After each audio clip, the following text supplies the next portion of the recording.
SEAL training, which is 6 months long, really was a microcosm of life. I mean, it was about the challenges that you had every day in SEAL training were the same sort of challenges you were going to face in life. You were going to fail. You had to build relationships.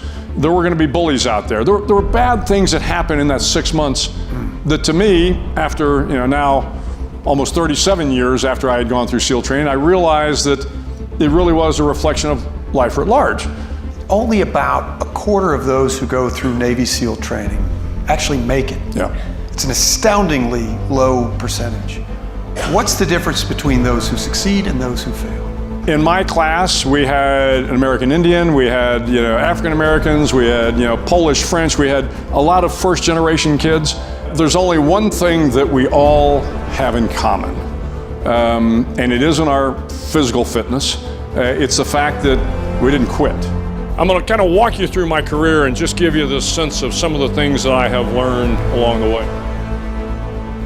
Big Navy says no way. Big Navy says no way. And the only thing that we had in common when it was all done was we didn't quit. And the reason that's so important, I think, for a SEAL is not about the concern, are you going to quit on the mission? Because the mission sometimes fills you full of adrenaline and you just keep going. But you're going to have 1,000 opportunities to quit in your career. In the military, you move every couple of years. It's hard on your family. You can always find reasons why you're just not going to move another time. It's hard on your family. It's hard on your friends. It's hard on everything. And so there's a lot of opportunities to quit on your family, to quit on your friends, to quit on the mission. But if you have learned early on that the one thing that sets you apart is that you don't quit, then you can make it through those tough times. I didn't want to be a quitter. I didn't want someone to think that I wasn't tough enough to make it through. Oh, you better get out of my way now. Oh, you better get out of my way. I was a midshipman here going through the Naval ROTC program, and in the very first semester of Naval ROTC, you get Navy history. And so we talk about all the great naval battles out there, but the young lieutenant who was teaching the class at the time talked to us about Chester Nimitz. So the Japanese bombed Pearl Harbor in 1941. In 1942, now Nimitz is debating whether he is going to engage the Japanese fleet at this tiny little island in the Pacific called Midway. Well, most of his staff thought it was a bad idea. Nimitz is really grappling with this, should I try to engage the Japanese fleet at Midway? And he goes to see one of his closest friends, Admiral Bull Halsey, and Halsey at the time had shingles, and he was in the hospital in Pearl Harbor. So Nimitz goes to see him, and he tells him about his dilemma, and he says, I just don't know what to do. And Halsey was this kind of gruff old admiral, and he says, well, Admiral, you used to tell me, when in command, command. And the point was, you're in charge, take charge. Make the hard decisions, because that's what people expect when you are the commander. Whenever I thought about the difficult decisions that I had to make, I thought how they paled in comparison to the decisions that Nimitz had to make. And it always came back to me, hey, when in command, command. It's just that kind of soothes the soul. When you are in a leadership position, and I don't care whether you're leading 2 people at Starbucks, or whether you're leading a giant corporation, or whether you're leading Navy SEALs, you get a certain energy in command. And we used to talk about it in the military. There is the energy of command. People a lot of times think that energy comes from the clouds, or it comes from the people you're leading. You know that as a leader, you have a responsibility to the men and women that you are leading. When things are their toughest, that's when they need you the most. That's when you have to show up. And if you show up and your head's hung and your shoulders are slumped and you don't look like you have a plan for getting through the tough times, that will spread through an organization like wildfire. And so your responsibility as a person in a leadership position is, when things are their worst, that's when you have to step up, and you can't have a bad day on those days. Now, we all have bad days. We all have bad days, but you take those bad days and you keep them in your office, or you, as I talked about with your swim buddy, you talk to somebody about it. But when you have to address the people that are serving you, that you are serving, that are responsible for getting the work done, you better make sure you are, clear-eyed, shoulders back, head up, look confident, and make sure you've got a plan to move forward through the tough times. Just a rolling down the line. And there are so many times when, you're doing an after-action report and you're talking to a young soldier who, charged a machine gun nest or saved his buddies or whatever it was.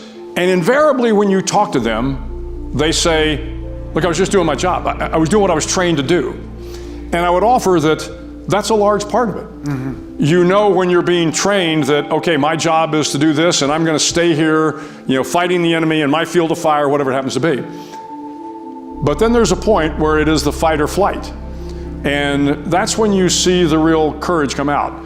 If there is a way out of the problem set, those that don't have the courage will run. Those that do will stay and fight. And it is always, again, this may not come out quite right, but a lot of people think it is about, the values we hold dear, the flag, and yes, that is part of it. But it is more about this connection. Mm-hmm. It's about the man or the woman on your left and right.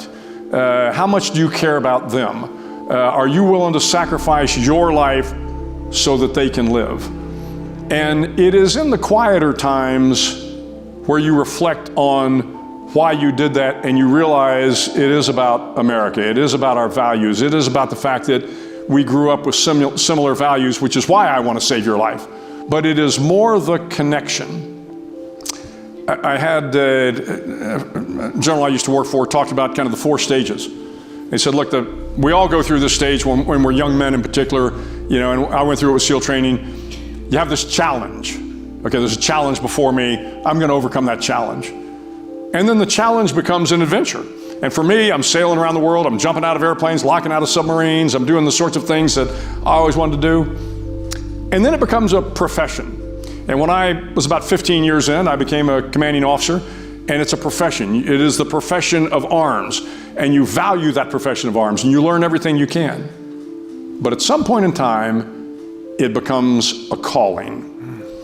And it is when it becomes a calling that it has this, this effect on you that is hard to explain to people. Oh Lord, I want to stay. Oh Lord, I want to stay. When you go through SEAL training, for safety purposes, you are never by yourself. And frankly, when I went through, they were all Vietnam veterans that were my instructors. And they made sure you understood, look, I don't care where you are, you always have a partner. You always have a swim buddy. And when you are actually going through training and you are diving, scuba diving, you are actually attached by a line, a short line, to your swim buddy. And so you have to work together, but your swim buddy is also there to make sure if you're underneath a ship that you don't get tangled in lines, that if you run out of air, he's going to take his regulator, share his air with you. And this idea of a swim buddy in the SEAL teams, it starts with your swim buddy underwater, but it's also when you're parachuting, in the middle of the night, it's your swim buddy who kind of parachutes beside you and lands in, enemy territory together. It's, oh, by the way, it's your swim buddy that checks your parachute before you jump. When you are kind of patrolling and you're out on the ground, you know who your swim buddy is. They're the ones that are checking your six to make sure the enemy doesn't come. And it is this idea that I don't care who you are, you need a swim buddy in life. Whether it is your spouse, whether it is your close colleague, no matter who it is, you have to have somebody you can, trust implicitly. You had to get up every morning in SEAL training and make your bed because it was going to be inspected. And as I've told folks before, the value of that, of the idea that you're going to get up, you're going to take a little pride in it, and it encourages you to do another task and another, and also about the little things in life. And that was what one of the instructors said. Look, if you can't even make your bed to exacting standards, how are we ever going to trust you to lead a complex SEAL mission? Learn to do the little things right, and you'll learn to do the big things right. But in Iraq and Afghanistan, it actually took on a little bit of a different meaning, particularly when I was in Afghanistan. So I was a 3-star admiral in Afghanistan. I was a second-ranking guy in Afghanistan, and I lived in what we referred to as a bee hut, made by the Navy Seabees.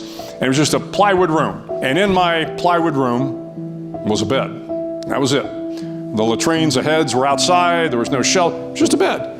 A rack in Navy parlance. And every morning I would get up, I'd go do my PT, I'd come back, and I'd make the bed.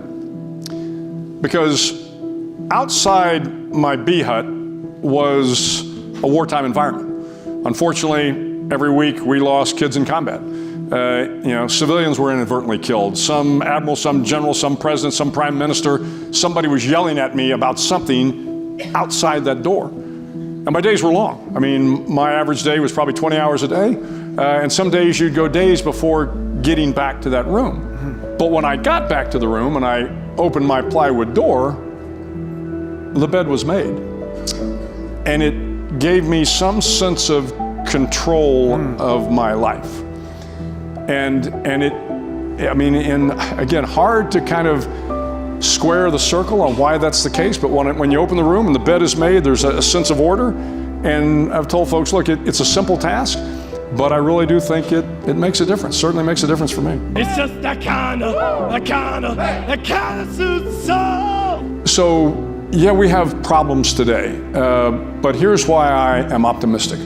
I have great faith in this young generation. Take it from the millennials to the Gen Z to whatever's below the Gen Z, the Gen X.